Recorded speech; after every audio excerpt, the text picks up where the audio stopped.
Questions for Myles? I guess Myles, coming here to the SEC from the NAIA and just the confidence and the skill set that you bring into this new team, how confident are you that you're able to translate all that to the SEC level? I think I'm extremely confident. I think the main thing is to just make sure I remember who I am and what I do best. Remember what my niche is, which is obviously playing hard and playing defense. I stick to that, and I can excel in this league.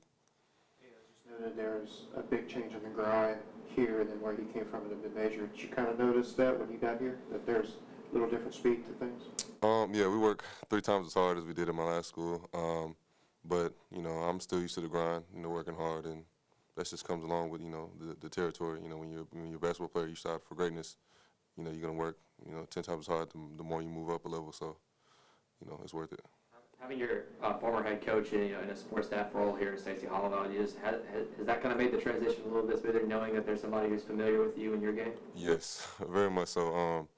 It's good having Coach Stacey with me because he was there through it all from day one of me being a freshman coming up. So whenever I'm feeling down on myself, whenever I feel those days where I tend to feel inadequate because I'm missing shots or et cetera, he's always there to remind me, keep me going, and yeah, it's definitely the perfect situation having him here.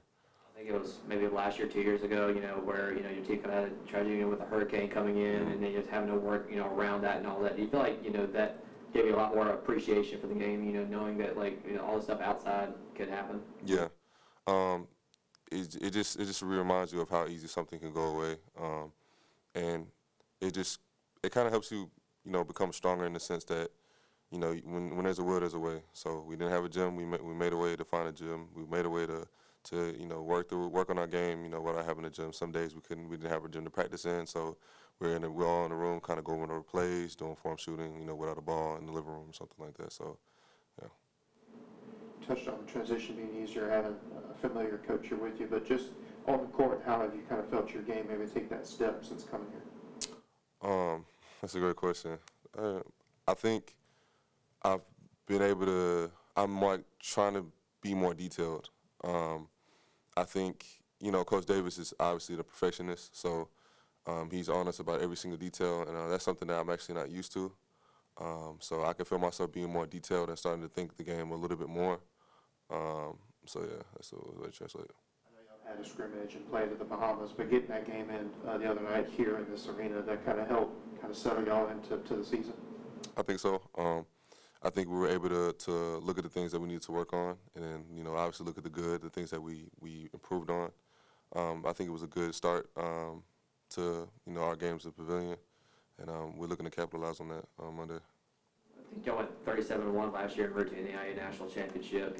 Having gone through that and only losing one game during that stretch, when you look at some of your new teammates around you, they kind of see that you as kind of that guy that it's just one game at a time, and not really worrying about games 10, 20 games from now, but just one game at a time.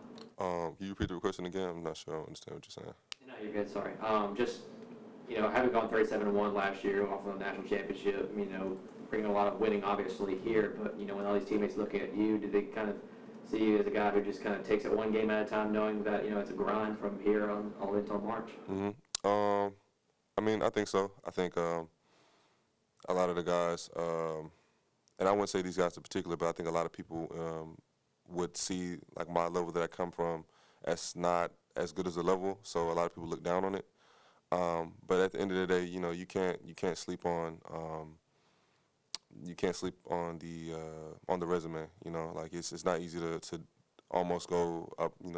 Have a perfect record. But I do think a lot of the guys respect that and understand that it does take one game at a time, and then I'm willing to help them take that step, and they can help me take that step as well.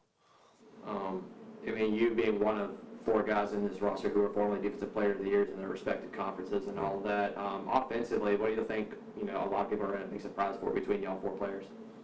Offensively, I think the shooting. I think, Jay has a crazy mid-range game. Theo can get it done. He can step out to the three-point line and get it done. Obviously, you got Josh Mbala who can do it all pretty much, and you got me, obviously, who, I can knock down an open 3 or whatever with a hand in my face. So I think the shooting's going to be one of the biggest surprises for everybody, for us coming in. Any further questions? Thank you, Myles. Thank you. Wolf Kirkland, here,